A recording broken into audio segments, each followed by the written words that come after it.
Uno de los énfasis que hemos venido estudiando y que hemos venido observando en el libro de Santiago ha sido que nuestra fe tenga coherencia, tenga armonía con nuestra manera de comportarnos, nuestra manera de vivir, nuestra forma de actuar, la manera en que miramos al otro, la manera en que nosotros podemos tratar a los demás y demostrar que somos no solamente oidores de la palabra, habíamos visto en el sermón que correspondía, en el capítulo 1, sino también no solamente ser oidores de la palabra, sino también ser hacedores de la palabra.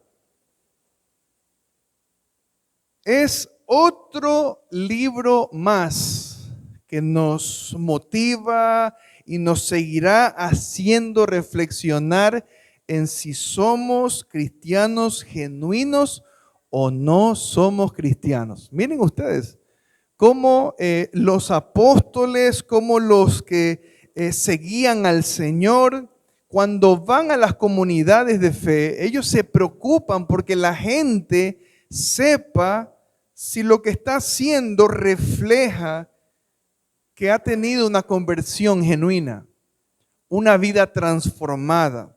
Otra cosa importante que hemos venido predicando es sobre cómo Dios puede poner a prueba nuestra fe. Si esta fe es genuina, si usted es un verdadero cristiano, la Biblia nos asegura que nuestra fe será probada. Nuestra fe será puesta a prueba. Que Dios pone a prueba nuestra fe por medio de circunstancias, por medio de situaciones difíciles de la vida, pero no por medio de tentaciones, porque Dios no es amigo de lo malo. Dios no tiene amistad con lo malo, por eso Él no tienta a nadie, dice Santiago.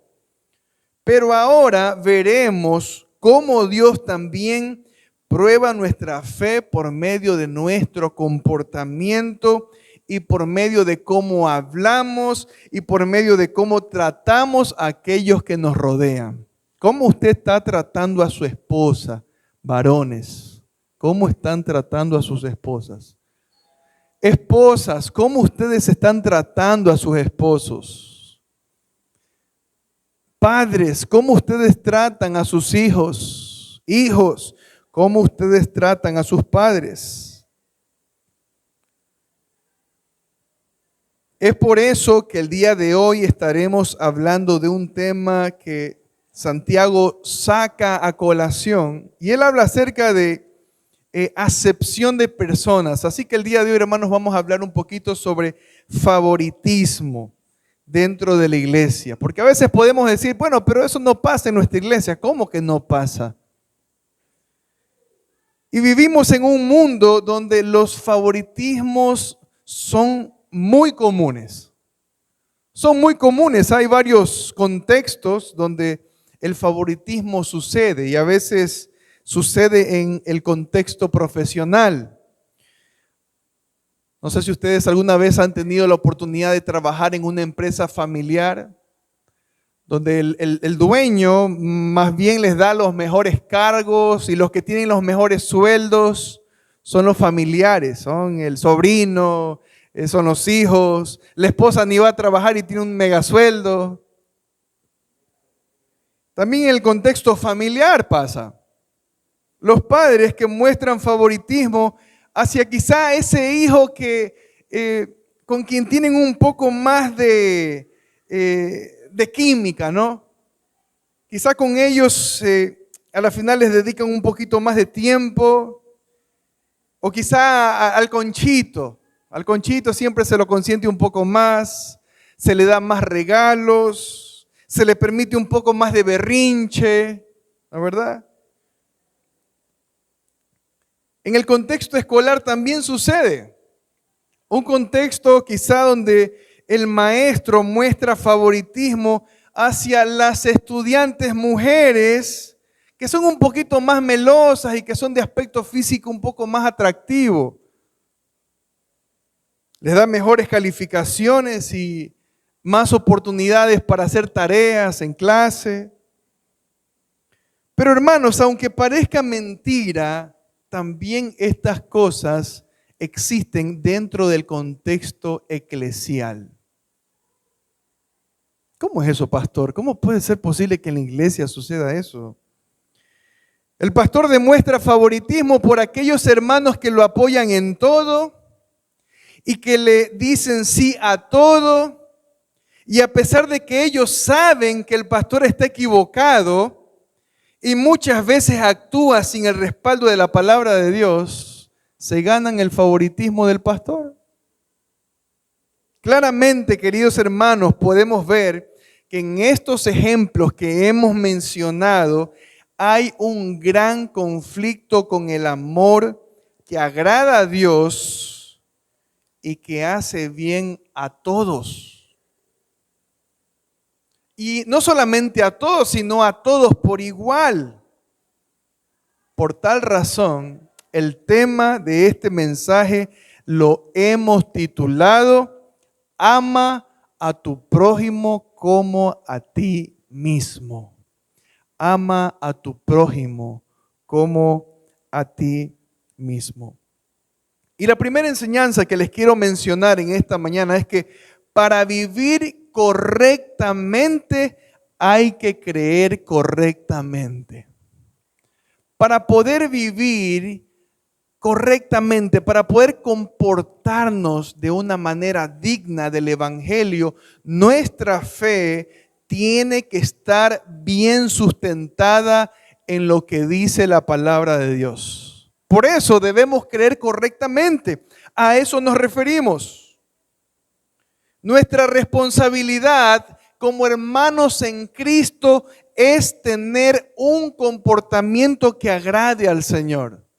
Nosotros hemos sido salvos, hemos sido perdonados, hemos sido rescatados, lo sabemos, estamos totalmente seguros de estas cosas, pero ahora nosotros tenemos una responsabilidad de, por decirlo así, hacer quedar bien el reino de Dios, hacer quedar bien las cosas que Dios dice en su palabra y que nosotros no solamente somos oidores desatentos, oidores medio distraídos que de vez en cuando escuchan una palabra que viene del Señor, pero luego nos vamos y nos olvidamos de lo que hemos escuchado.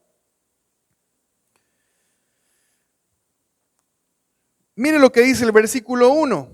Hermanos míos, estamos en Santiago capítulo 2, y dice, hermanos míos, que vuestra, ¿qué cosa?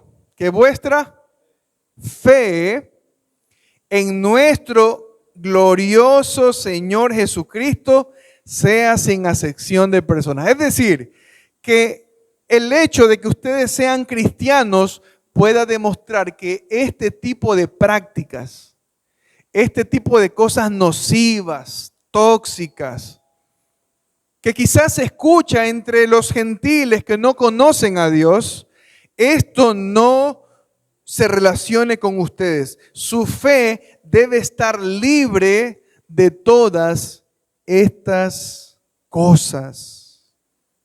Las buenas obras, la buena manera de vivir evidencia si nuestra fe, hermanos, es sincera. Lo que creemos es importante. La enseñanza bíblica es importante. Por eso nos preocupamos por enseñar la palabra de Dios. No venimos aquí, hermanos, a tratar de buscar consejos agradables para la gente. No. Nosotros tratamos de remitirnos 100% a lo que la palabra de Dios nos enseña. Todas estas cosas son importantes. La manera en cómo nos comportamos, la manera como vivimos es igualmente importante que ser fieles a la palabra de Dios. Porque alguien puede ser muy celoso, ¿no? Y puede decir, no, yo soy fiel a la palabra de Dios y yo voy a una iglesia bíblica y voy a una iglesia que predica la verdad y voy a una iglesia donde el pastor ya tiene muchos años de ministerio y siempre se encuentra enseñando lo que Dios dice en su palabra y nos podemos hasta jactar de estas cosas. Pero ¿cómo está tu manera de actuar? ¿Cómo está tu manera de vivir? ¿Cómo tratas al otro haciendo honra de que el mensaje que escuchamos es totalmente bíblico? Hace muchos años he escuchado a pastores que están hablando constantemente de la sana doctrina. No sé si ustedes han escuchado ese término, la sana doctrina. Y aquí en esta iglesia predicamos la sana doctrina. Y debemos ser celosos de la sana doctrina. Y debemos cuidar la sana doctrina. Mis hermanos, y eso está muy bien. Y debemos cuidar de que la enseñanza sea fiel a la palabra de Dios. Pero nuestro predicar, nuestro mensaje debe ser respaldado por una vida que esté liderada por el amor. Porque si no, no es sana doctrina. Mis amados hermanos, nosotros no debemos hacer lo que hacían estas personas aquí. Y que se supone que eran cristianos. Se supone que eran hermanos amados. Mire cómo los trata. Hermanos míos, les dice. Santiago, considerando a esa comunidad, a cada uno de los que asistían en esa iglesia, como hermanos. Y les hace ese énfasis. Hermano. Como dice, tú eres cristiano, le está diciendo. Y les dice al final, nuestra fe debe ser sin acepción de personas, sin favoritismo. Se nos dice aquí que nuestro amor debe ser sin favoritismo, sin preferencias de cualquier tipo. El Señor Jesucristo nos da ejemplo de esto. Y hermanos, ustedes pueden ver claramente en los evangelios que Él no hacía acepción de personas. No importa si su condición de salud era la más terrible que existiera. No importa si su condición moral era la más despreciada que hubiera. Peor si su condición económica no era buena. El Señor Jesucristo actuaba sin favoritismos. Más bien lo que hacía el Señor era reprender a aquellos que amaban tener estos reconocimientos en público. Porque había gente que le encantaba hacer ciertas cosas que iban a demostrar que eran más importantes que los demás. Que iban a reflejar que ellos tenían un grado académico mucho mejor, ¿no? Que iban a demostrar que su condición económica era buena, que había platita en la cuenta bancaria. Había gente que le gustaba ser reconocido por estas cosas, hermanos.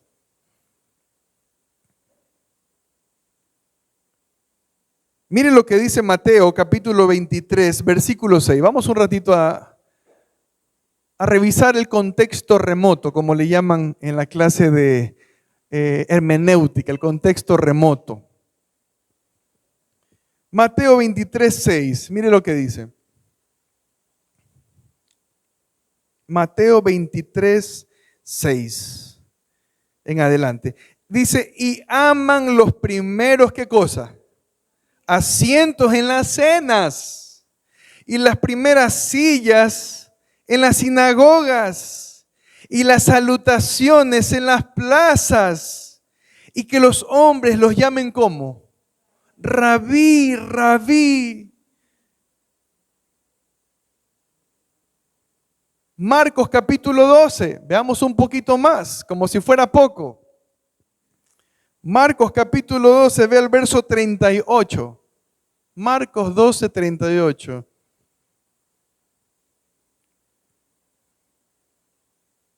Y les decía en su doctrina, es decir, el Señor les enseñaba esto: guardaos de los escribas que gustan andar ¿con qué? Con largas ropas y aman las salutaciones en las plazas y las primeras sillas en las sinagogas y los primeros asientos en las cenas. Parece que esta actitud, mis amados hermanos, es común de un corazón perverso, de un corazón que no conoce a Dios. Y estos religiosos amaban estas cosas. Mis amados hermanos, nosotros no debemos tener sillas o asientos especiales para ciertas personas. Sillas que quizás son un poco más confortables, que quizás tienen una forma un poco más exclusiva. Mis amados hermanos, nosotros no podemos tratarnos de esa manera, dice aquí Santiago, que vuestra fe en el Señor Jesucristo sea sin favoritismos. La estructura de la iglesia debe estar hecha de tal forma que aquí no haya un asiento especial para nadie. Porque todos somos iguales, hermanos. Desde el pastor hacia los hermanos. Desde los hermanos hacia los amigos que nos visitan de vez en cuando. Todos pueden sentarse donde sea y las sillas tienen el mismo valor para todos. En la parte de atrás hemos puesto dos sillas que son un poco más confortables, que son amplias, y las hemos puesto justamente para que personas mayores las puedan utilizar, se sientan cómodos.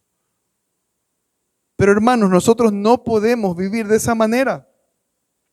La tendencia del ser humano, y fíjese en esto, la tendencia que tenemos todos, es tener en gran estima a quienes tienen dinero o quizá algún reconocimiento importante. Usted dirá, bueno, pero yo a mí la gente que tiene plata no es que yo me asombro por eso. Pero a veces sí tenemos un reconocimiento hacia gente a quienes consideramos importantes en ciertas cosas. Quizá un presidente nacional, quizá un autor reconocido en cierta materia, ¿verdad? Los que son músicos, por ejemplo, esos músicos de altísimo nivel que vienen de otros países y uno como que les rinde un poco de pleitesía. Los que somos músicos quizá tendríamos esa tendencia.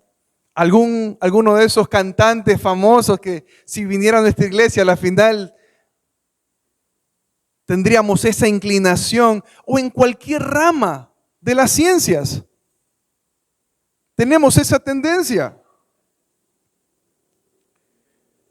Miren lo que dicen los versos del 2 al 4, porque, estamos en Santiago capítulo 2, porque si en su congregación entra un hombre, miren, con anillo de oro, pero no era un anillo de oro así como el que yo tengo aquí en mi mano, que lo tengo porque me casé, si no, no tuviera un anillo de oro.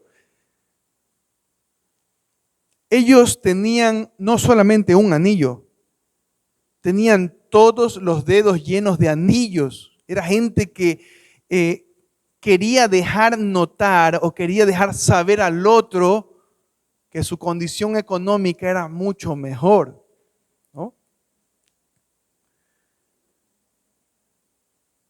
Versículo 2 dice, porque si en vuestra congregación entra un hombre con plata, básicamente lo que está diciendo, y con ropa espléndida, y también entra un hombre pobre con vestido andrajoso, medio desteñida la camiseta, con un huequito por ahí, una hilacha que se está saliendo por acá, ¿no?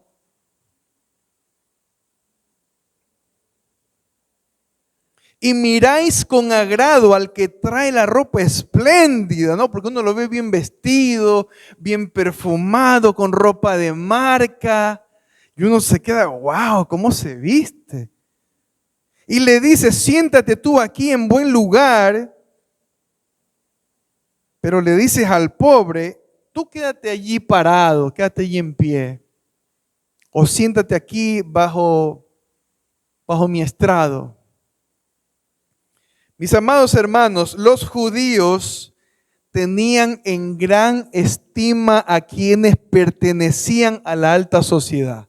Los judíos eran aquellas personas que cuando veían a alguien bien vestido, cuando veían a alguien que estaba lleno de joyas, con cosas ostentosas, ellos fácilmente caían rendidos ante estas apariencias. Y eran muy respetuosos con esas personas. Dice el doctor Lehmann Strauss, un reconocido comentarista bíblico, en algunas sinagogas, las sinagogas eran pequeñas congregaciones donde se reunían los judíos, donde se leían las escrituras, se hacían oraciones. Y dice que en algunas sinagogas los ricos y los rabinos, miren, los ricos, pero también aquellos que tenían un alto nivel académico, eran favorecidos con los asientos principales. Entonces veían a alguien que tenía plata, le ven la ropa y decía, a ver, usted véngase para acá, usted siéntese aquí. Vendía un maestro de la ley, este maestro, usted siéntese acá. Y tenían la iglesia básicamente clasificada.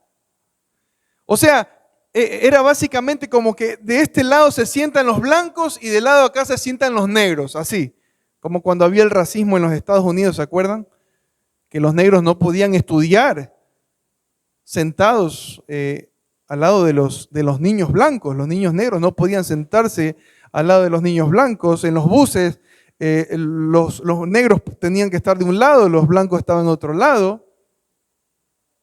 Más o menos lo que pasa en los aviones, ¿no? La primera clase que le llaman, ¿no? Entonces yo me voy a sentar en primera clase, el asiento es más anchito, ¿no? Uno puede estirar ahí. No me he sentado, pero he pasado y he visto, así que eso sucede, hermanos. Pero en la iglesia estaba sucediendo estas cosas. ¿Cómo puede ser posible? El pecado en este pasaje era que cuando llegaba alguien pobre, no se le trataba con la misma bondad con la que se le trataba a la gente rica. Nosotros no estamos diciendo, hermanos, que a los hermanos que tienen dinero hay que tratarlos con bondad. El problema es que a ellos se los trata con bondad y al que es pobre se le habla con desprecio. Al uno se le dice usted y al otro se le dice tú. Al uno se lo pone en un asiento especial y al otro se lo manda a una silla media remendada.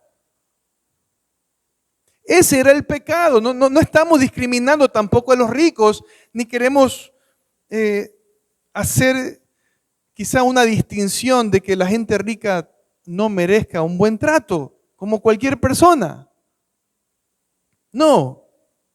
Su pecado era que cuando llegaba alguien pobre, no se lo trataba de la misma forma. Había mucho favoritismo. Mis amados hermanos, debemos recordar que en el reino de los cielos, la calificación que se hará o que el Señor hará no tendrá nada que ver con el nivel socioeconómico, político, académico, etcétera. Nada de eso servirá el día que usted y yo estemos parados frente al Cordero, inmolado al Cordero de Dios. El Señor en una pequeña pelea, en una disputa que había con sus discípulos, los discípulos del Señor siempre peleando, ¿no? Siempre discutiendo, imaginándose cosas medias raras. Mateo 20, vámonos un ratito a Mateo 20. Mateo capítulo 20. Veamos desde el verso 25.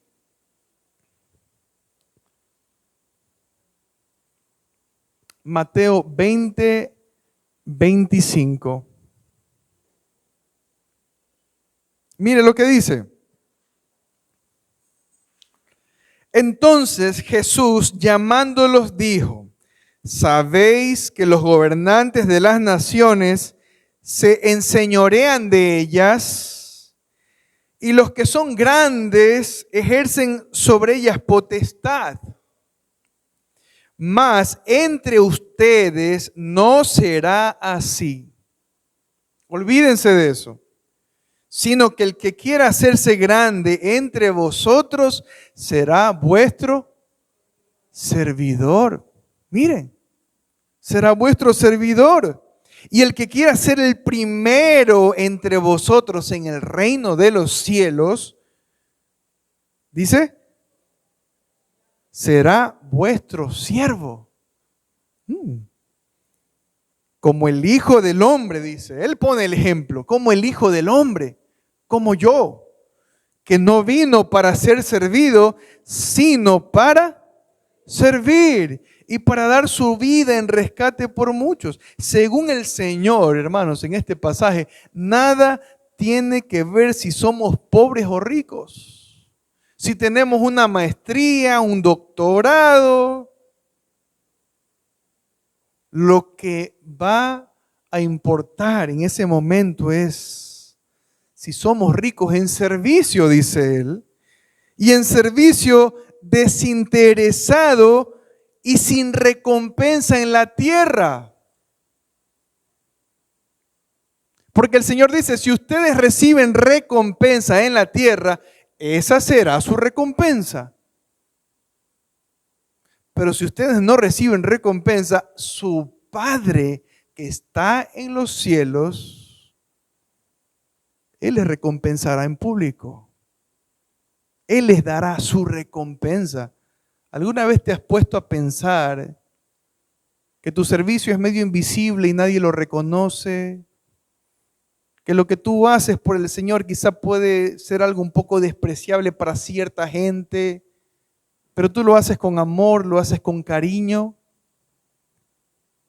Que quizá lo que has dado no ha sido una cosa llamativa o grande, pero lo diste con amor y cariño. Si tu servicio es sincero y es invisible, ten por seguro que tu Padre que está en lo secreto, que te ve en lo secreto, te recompensará en público. Esa es la clave de la grandeza de aquellos que estarán en el reino de Dios.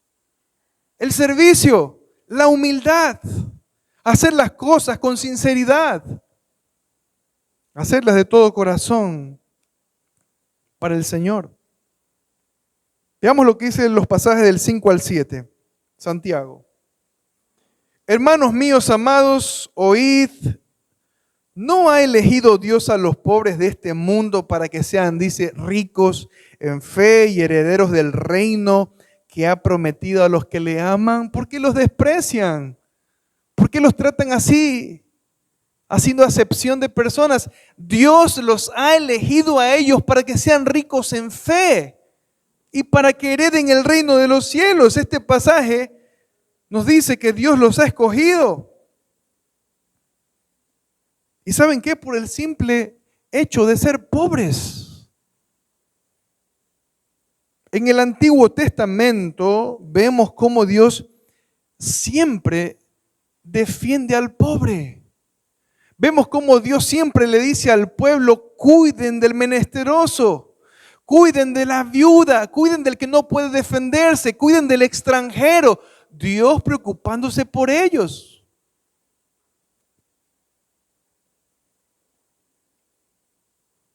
El mismo pueblo de Israel era un pueblo que no fue escogido por tener grandeza, era un pueblo esclavo, un pueblo en servidumbre, era pobre también.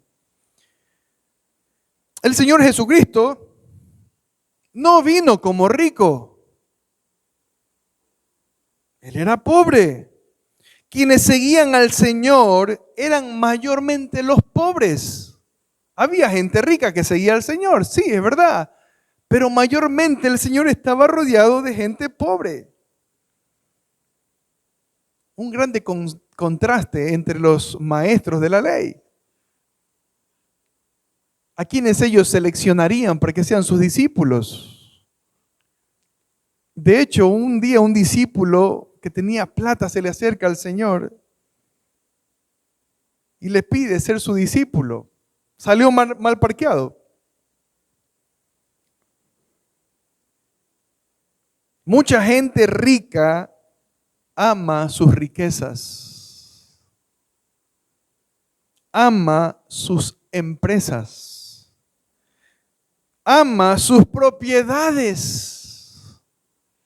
Su Dios es el dinero. Y ustedes pueden darse cuenta, y nos podemos dar cuenta, hermanos, que cuando algo se constituye nuestro Dios, es a lo que más tiempo le dedicamos. ¿A qué cosa tú le dedicas más tiempo en tu vida? Podrás darte cuenta que eso puede constituirse tu Dios.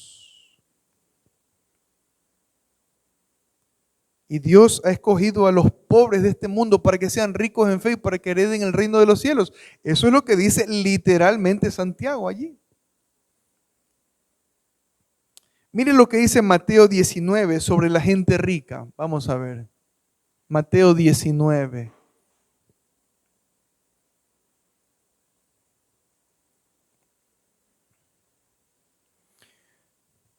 Dice que difícilmente entrará un rico en el reino de los cielos. Más fácil, dice, que pase un camello por el ojo de una aguja. Algunos dicen que el ojo de una aguja era un pequeño agujero que se hacía en los muros de la ciudad como una forma de escape. Entonces, si los enemigos se tomaban las puertas principales de los muros y estaban ahí afuera esperando al pueblo para atacarlos, habían ciertos pasadizos secretos, como unos agujeros donde nadie los podía ver y por ahí se escapaban y se salían. Dice que es más fácil que entre un camello por ese pasadizo, que era muy pequeño, antes que un rico entre en el reino de los cielos. ¿Por qué será? Es, hermanos, una tentación muy grande para el rico dejar su riqueza. Para el que está acostumbrado a hacer cosas malas, dejar la inmoralidad. Para el que miente, dejar la mentira. Para el que roba, dejar de robar y dedicarse a trabajar y esforzarse. Hay muchas tentaciones en este mundo que puede ser, hermanos, que nos dificulten o nos impidan entrar en el reino de los cielos, tal como lo dice aquí el Señor. El que desea seguir y servir al Señor por su causa debe estar dispuesto incluso a despojarse de todo, está dispuesto a empobrecerse, incluso hasta perder su propia vida, si fuera necesario. No estamos diciendo que los cristianos tienen que dejar sus riquezas, o deben dejar su trabajo, o deben dejar sus ahorros, o deben dejar sus negocios. No. Pero el Señor Jesucristo les dice, donde esté tu tesoro, allí también estará tu corazón. ¿Cuál es tu tesoro? ¿Cuál es tu mayor tesoro? La segunda cosa que les quiero enseñar en esta mañana, hermanos, es que el amor a Dios y a nuestros semejantes son la base de la sana doctrina. Porque esta comunidad judía se jactaban de que eran muy celosos cumplidores de la Escritura. Eran judíos. ¿De qué nos jactamos nosotros muchas veces en las iglesias? Miren lo que dice los versos del 8 al 11. Santiago les dice, si en verdad cumplís la ley real conforme a la Escritura, tal como ustedes piensan y tal como ustedes lo dicen, amarás a tu prójimo como a ti mismo, bien hacéis, pero ustedes están haciendo favoritismos y acepción de personas y cometen pecado y quedan convictos por la ley como transgresores. Porque cualquiera que guardare toda la ley, fíjense en eso, cualquiera que dice que guardare toda la ley, pero ofendiere en un solo punto, se hace culpable de todos. Porque el que dijo, no cometerás adulterio, también ha dicho, no matarás. Ahora bien, si no cometes adulterio, pero matas, ya te has hecho transgresor de la ley. Quizá nosotros a veces, hermanos, nos podemos jactar de que no hacemos ciertos pecados. ¿Cuántas veces esas cosas a veces nos dan tranquilidad para hacer otras cosas malas? No, pero es que yo no soy un violador, dice la gente. No, pero yo no soy un asesino.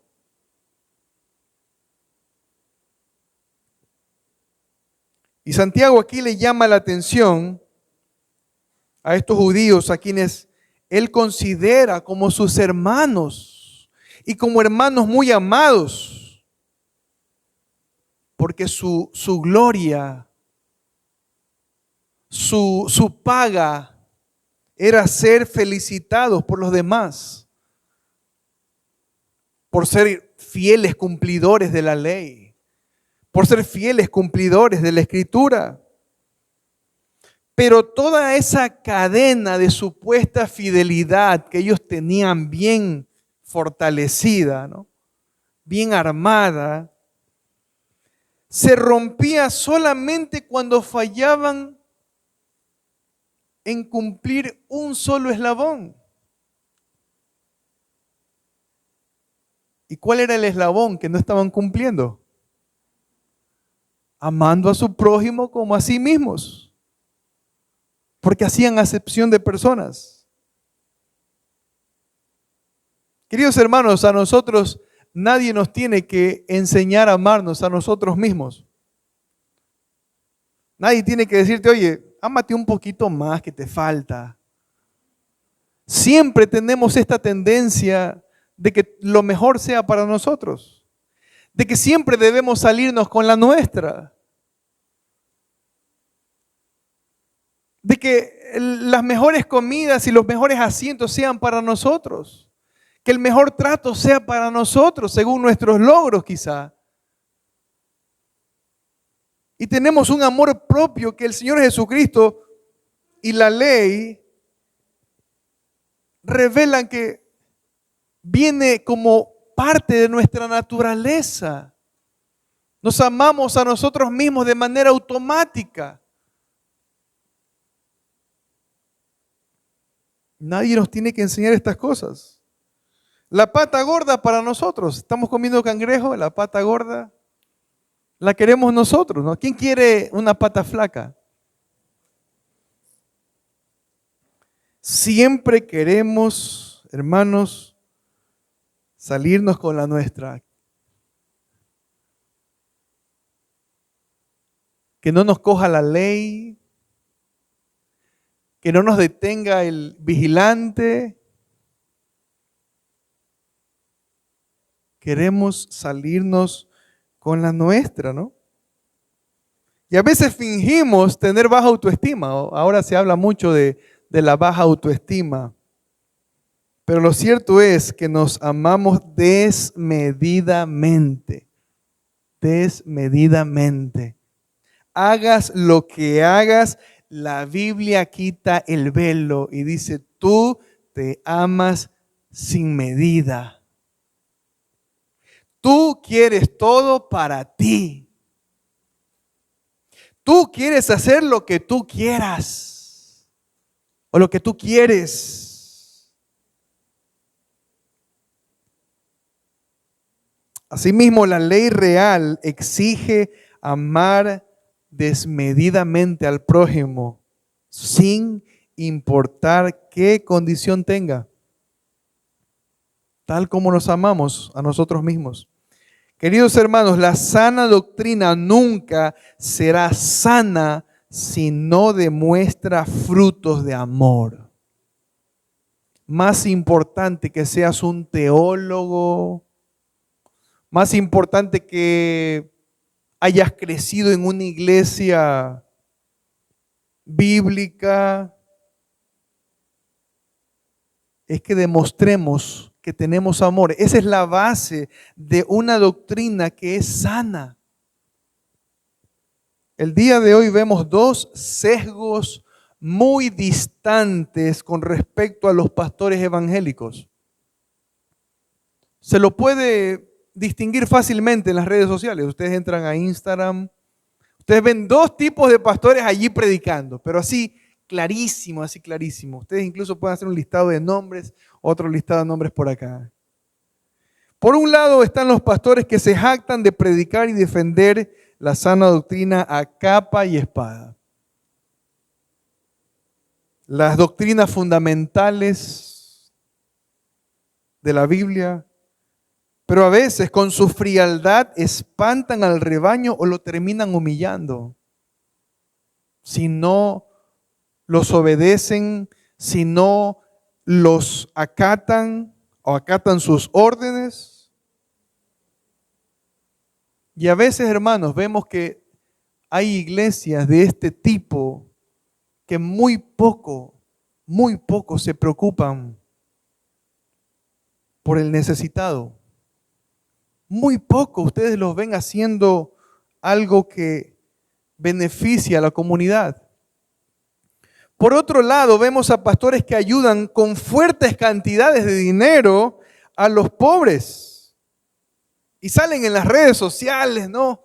Fulanito dio 10 millones de dólares a la fundación en África.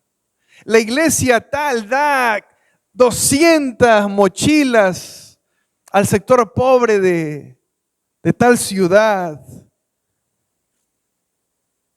Predican un poquito más light, su predicación es un poco más suave.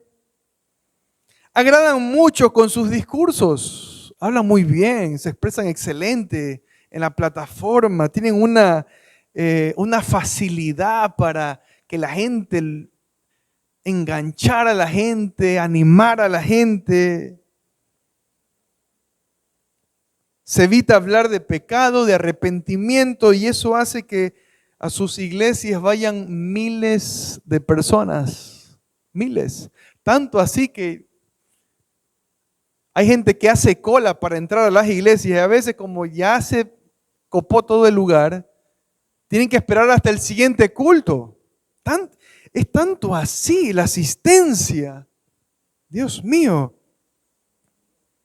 Ojalá que aquí sea así, que aquí haya una fila y tengamos que hacer 3 cultos más para que entren los que no alcanzaron. Mis amados hermanos, si no predicamos la palabra de Dios, la gente no se convertirá. Hay mucha gente que me dice, oye, pero este predicador no dice nada malo. Usa la Biblia también. Yo les digo, con sencillez, con tranquilidad, y trato de ser humilde, hermanos, de verdad, trato de ser humilde. Trato, porque no lo soy. Si nosotros no les predicamos el evangelio a la gente y les damos el mensaje completo, la gente no se salvará. La gente estará allí llenando auditorios, la gente estará ahí cantando bien fuerte, y eso no significa que nosotros no debamos cantar fuerte, tienen que cantar fuerte. La gente estará disfrutando muchos años de membresía, pero la gente no se convertirá. Y esa es una carga que yo como pastor tengo. Por eso a mí me ven siempre predicando lo que dice la palabra. No seleccionando lo que quiero de la palabra, Porque ellos dicen, oye, pero yo también predico de la palabra. Me ven, hermanos, que yo no selecciono. A ver, vamos a sacar de aquí. Este versículo está bueno. Este de acá, este también lo meto. A ver, vamos al otro. Este les va a gustar a la gente. Y así empezamos a hacer una selección de lo que sabemos que va a apoyar las ideas que yo voy a... No. La gente no se convertirá, no se arrepentirá, ni serán salvos, pero también si dejamos de lado el amor los unos a los otros, el amor a nuestra comunidad y el amor al necesitado, de nada nos sirve predicar expositivamente las verdades de Dios y de nada nos sirve tanta teología y tanto celo doctrinal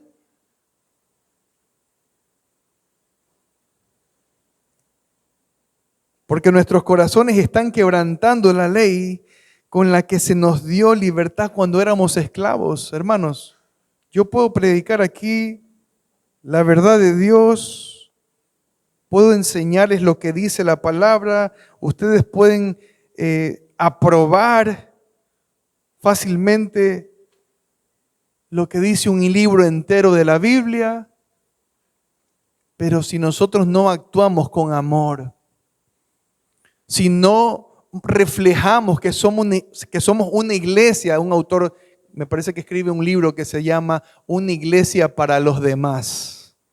Si no somos una iglesia también para los demás, para el caído, para el afligido, para el menesteroso, para aquellos a quienes Dios les presta atención. Hermanos, estamos quebrantando la ley que se aplicó con nosotros. Dios nos enriqueció cuando estábamos pobres, ¿o no? Dios nos dio vida cuando estábamos muertos. Dios nos dio libertad cuando éramos esclavos. Eso éramos y nos olvidamos. La ley de misericordia, que cuando merecíamos castigo, Dios nos trató con bondad. La ley del amor que se ha derramado en cada uno de nuestros corazones. Vivamos así, hermanos, sin favoritismo, sin acepción de personas, demostrando el amor a todos. No importa la condición, puede ser que tenga plata, puede ser que no haya estudiado ni el colegio siquiera, puede ser que tenga un carácter un poco hasta difícil. Demostremos amor. Demostrémosle amor, hermanos. Concluimos, para comportarnos correctamente necesitamos evaluar en quién está cimentada nuestra fe. Para comportarnos santamente debemos evaluar en quién está cimentada nuestra fe, en Dios o en un ídolo. Porque a veces uno dice, yo creo en Dios, pero ¿cuál Dios? ¿Es el Dios que se revela, el que revela su carácter? ¿Es ese Dios? O quizás es tu ídolo. Si tú tienes un Dios, pero no es el Dios de la Biblia. La sana doctrina no será sana si nuestra práctica demuestra que tenemos actitudes torcidas, tóxicas, actitudes que no honran y glorifican el nombre del Señor. Que nuestra praxis, que nuestra práctica, que nuestra vida respalde la doctrina que estudiamos. Yo quisiera que esta iglesia siempre sea bíblica. Y con la ayuda del Señor, sin jactarme en mí mismo, lo haremos así hasta que el Señor venga. Pero debemos ser una iglesia práctica, Una iglesia que demuestre amor genuino los unos por los otros. No importa si no vienen aquí. No importa si no se sientan aquí a escuchar el culto. Si tú ves a un vecino que necesita, cuéntenos. De pronto los ayudamos, le damos una mano. Y si nunca vienen, bueno, quedó testimonio de que los amamos. O el Señor Jesucristo no hacía el bien desinteresadamente. O sanaba solamente a los que lo iban a seguir. No. Mucha gente fue malagradecida con el Señor. Pero Él los amó y así debemos ser nosotros. Oremos. Bendito Dios y buen Padre Celestial, gracias te damos una vez más por este texto, por este mensaje, por esta palabra que me habla a mí mucho como pastor. Y yo sé, Señor, que a mis hermanos también les habla. Gracias te damos porque tenemos tu palabra, tenemos la sana doctrina.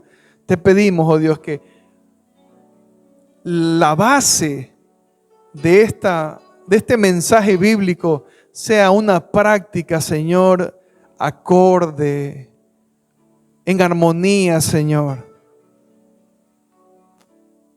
Te enseñas, guíanos, llénanos de tu presencia, llénanos de tu Espíritu Santo, que podamos mostrar frutos, tales como amor, gozo, paz, paciencia. Permítenos estar en tu palabra para que nuestra vida se transforme, Señor.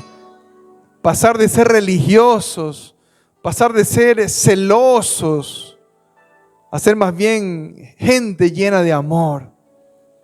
Del amor que tú has derramado abundantemente en nosotros, con un amor único con el que nos amaste y nos salvaste, Señor.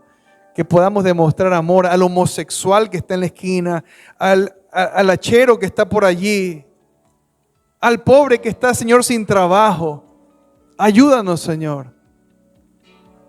Quizá nunca nos van a retribuir, quizá a la final nunca vengan a la iglesia. Puede ser que sí, puede ser que no, pero les mostramos tu amor, Señor. Y mucho más, nos mostramos el amor aquí, todos los que estamos en este lugar, Señor. Con bondad, con palabras amables. Gracias te damos, Señor, por tu misericordia y tu verdad. En el nombre de Jesús. Amén. Amén.